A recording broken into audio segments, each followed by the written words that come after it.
Assalamualaikum warahmatullahi wabarakatuh. Selamat pagi anak-anakku kelas 10. Pertama, marilah kita panjatkan puji syukur kehadirat Allah Subhanahu wa Ta'ala, Tuhan yang Maha Esa, yang telah melimpahkan rahmat, hidayah, dan inayahnya kepada kita semua, sehingga kita dapat mengikuti kegiatan MPLS dalam keadaan sehat walafiat. Tak lupa, saya sampaikan selamat kepada kalian semua yang telah bergabung dalam keluarga besar SMA Negeri 2 Pari. Semoga kalian dengan cepat bisa menyesuaikan diri dengan iklim SMA Negeri 2 Pari, dan semoga kalian segera memperoleh teman baru. Anak-anakku yang saya sayangi dan saya banggakan, pada kesempatan ini kita akan belajar tentang bagaimanakah belajar efektif itu.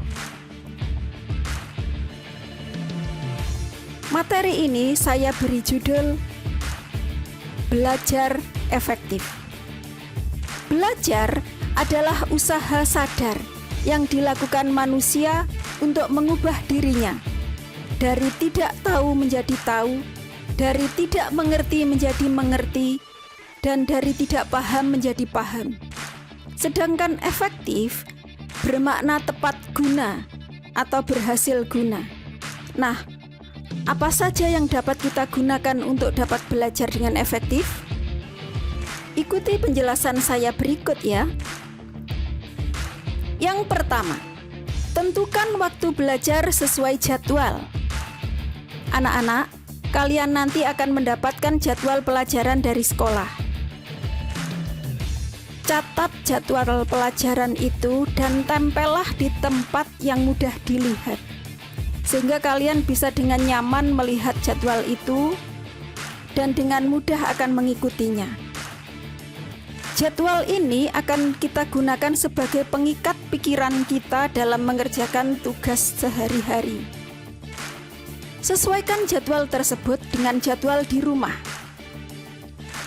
Ada kalanya di waktu pagi kita diberi tugas oleh orang tua untuk membantu di rumah. Misalnya menyapu, membantu ibu memasak, atau membantu berjualan. Jangan sampai ada konflik dalam jadwal sekolah maupun jadwal di rumah. Sesuaikanlah jadwal itu. Jangan sampai menolak tugas ibu di rumah dengan alasan ada jadwal dari sekolah.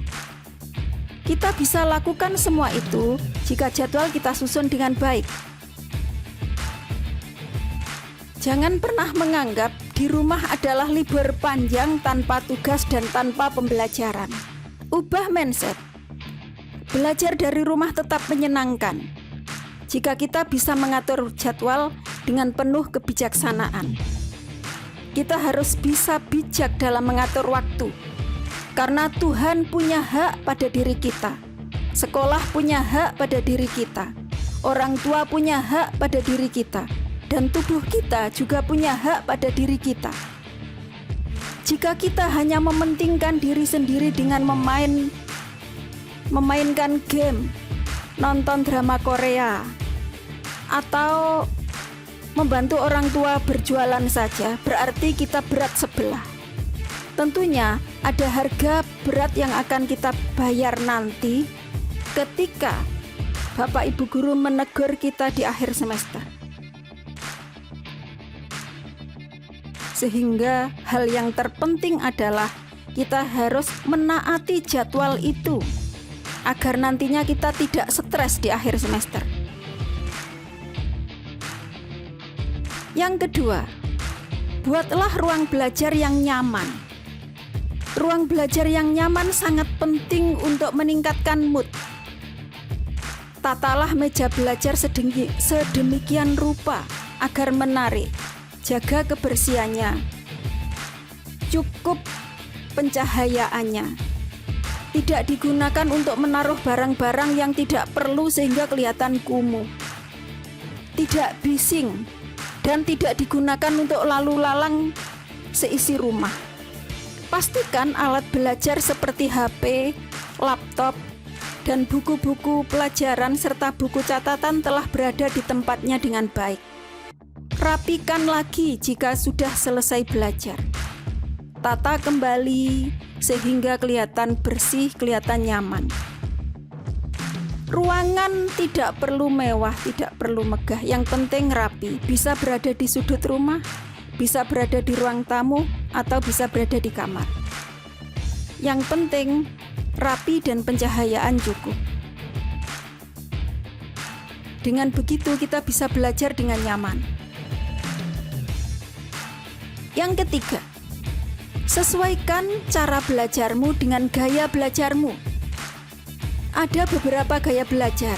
Yang pertama adalah tipe gaya belajar visual yang lebih mengandalkan penglihatan.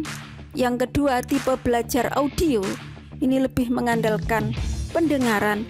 Dan yang ketiga, tipe belajar kinestetik, biasanya disertai dengan gerakan.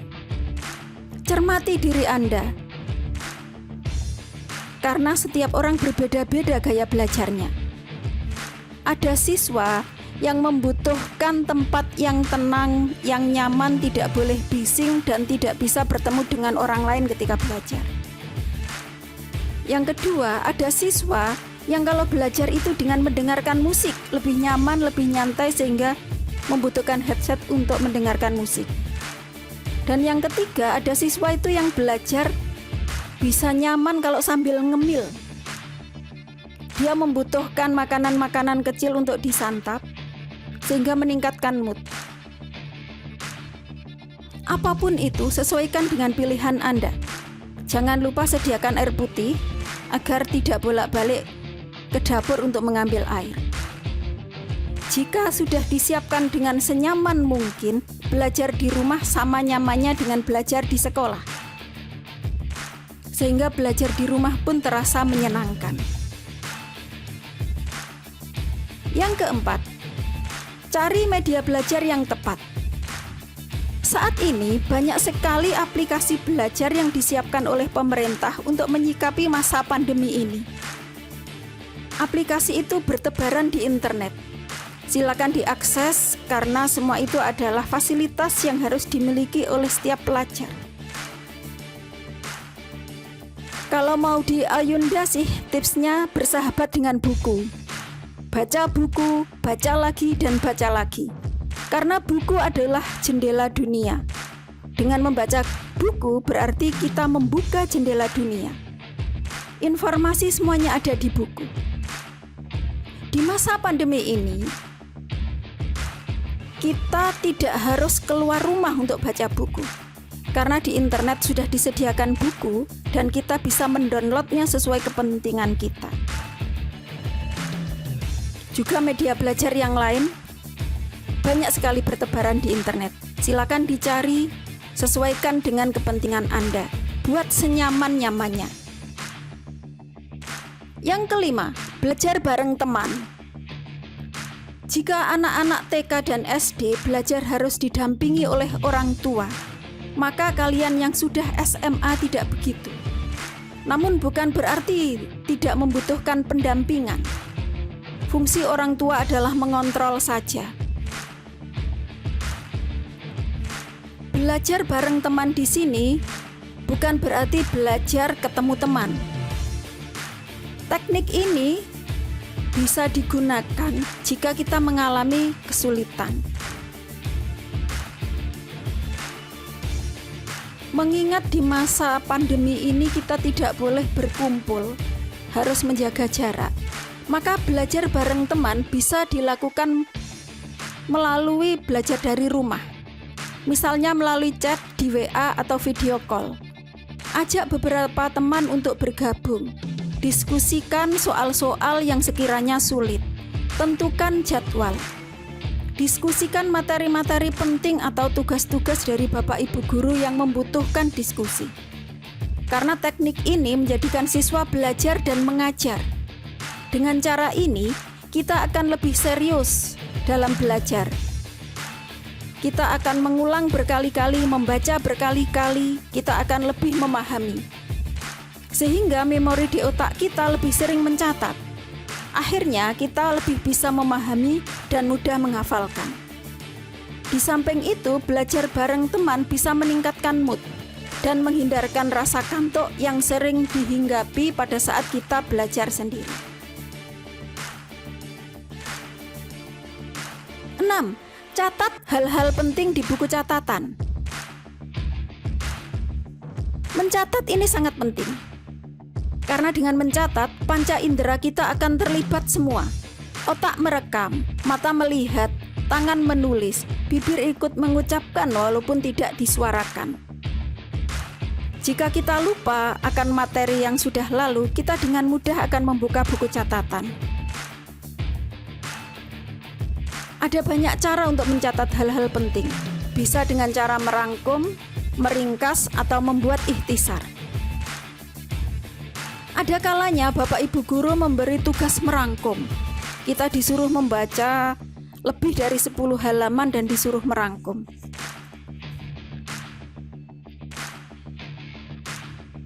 Tidak perlu khawatir dan tidak perlu panik. Itu adalah teknik yang digunakan oleh Bapak Ibu Guru untuk mengetahui apakah kita sudah belajar, sudah membaca, ataukah belum. Jika memang sudah dilakukan, bebaskan diri Anda dari rasa panik. Catatlah sesuai dengan kemampuan Anda. Yang penting kita paham, kita tulis, enjoy saja, santai saja. Kita tidak perlu panik bahwa lebih dari 12 halaman kita baca, kadang sampai ada yang 60 halaman. Bebaskan diri Anda dari rasa panik, baca, pahami, tulis. Dengan begitu, Anda tidak akan terbebani oleh hal-hal yang berat. Yang ketujuh, cek materi pelajaran dan ulangi setiap malam. Ada kalanya, tugas-tugas tertentu belum terselesaikan pada hari itu, tetapi sudah ada tugas lain yang menyusul. Keterbatasan kita dalam mengerjakan, dalam menyelesaikan tugas dengan waktu yang terus melaju membuat kita terkadang melupakan hal-hal penting. Misalnya, deadline pengiriman tugas matematika adalah jam 12 malam. Silakan dicek lagi, apakah tugas itu sudah kita selesaikan ataukah belum. Sehabis kita tunat isya, kita buka-buka lagi materi pelajaran, kita lihat lagi chat di HP, kita lihat lagi di Google Classroom. Dengan begitu, kita akan terbebas dari hutang-hutang tugas yang lalu. Niscaya belajar menjadi lebih ringan dan menyenangkan. Yang kedelapan, jaga komunikasi yang baik dengan Bapak Ibu Guru. Komunikasi dengan Bapak Ibu Guru sangatlah penting, karena beliaulah yang mengantarkan kita menuju kesuksesan nantinya. Pastikan kita sudah tergabung di grup kelas yang dibuat oleh Bapak Ibu Guru, baik itu grup WA, Google Classroom, Edmodo, dan lain sebagainya. Buka dan pahami jika ada informasi penting. Jawab salam jika Bapak dan Ibu Guru menyampaikan salam. Berikan perhatian. Jika Bapak Ibu Guru meminta informasi, segera berikan informasi. Ucapkan terima kasih jika kalian telah mendapat informasi atau nasihat dari Bapak Ibu Guru. Jaga etika dan kesopanan meskipun komunikasi dilakukan secara virtual. Jika ada kesulitan dalam suatu mata pelajaran tertentu, silakan hubungi Bapak Ibu Guru. Tanyakan. Tentunya dengan adab dan sopan santun yang sebagaimana mestinya. Jika ini kita lakukan dengan baik, belajar di rumah pun bukan menjadi halangan. Kita akan tetap merasa aman dan nyaman. Yang kesembilan, jaga kesehatan dan olahraga. Setelah 5 hari kita berkutat dengan materi pelajaran dan tugas-tugas sekolah, saatnya hari Sabtu dan Minggu adalah hari untuk menyalurkan hobi dan mencari hiburan. Di antara kita mungkin ada yang rekreasi, tetapi di masa PPKM saat ini lebih baik kita dukung gerakan di rumah saja. Mungkin di antara kita ada yang hobinya main game, ada yang hobinya olahraga, masak, baca komik, nonton film Korea, atau baca novel. Hobi-hobi itu bisa kita salurkan dari rumah saja. Silakan dilakukan semuanya itu asal sesuai porsinya, asal tidak memberatkan diri sendiri. Dan jangan lupa minum 8 gelas air putih setiap hari. Meluangkan waktu bercanda bersama keluarga, bersama teman, bersama matahari juga penting. Sekitar jam 10 pagi, kita diharapkan bercanda dengan matahari untuk meningkatkan imun kita. Penuhi semua itu tanpa ada rasa terpaksa. Perlu juga jogging atau stretching agar badan kita tetap terjaga kesehatannya. Ingat, Tuhan kita juga punya hak atas diri kita. Di saat kita diam, kita akan merenung, olah batin, olah pikir, lebih mendekatkan diri lagi kepada Yang Maha Kuasa. Selesai sholat, perbanyak zikir dan bertasbih dengan menyebut namanya. Itu juga disebut rekreasi atau wisata hati. Kita selalu bermohon dan berdoa agar pandemi ini segera usai. Tetap semangat, tetap jaga kesehatan, ikuti protokol kesehatan yang berlaku.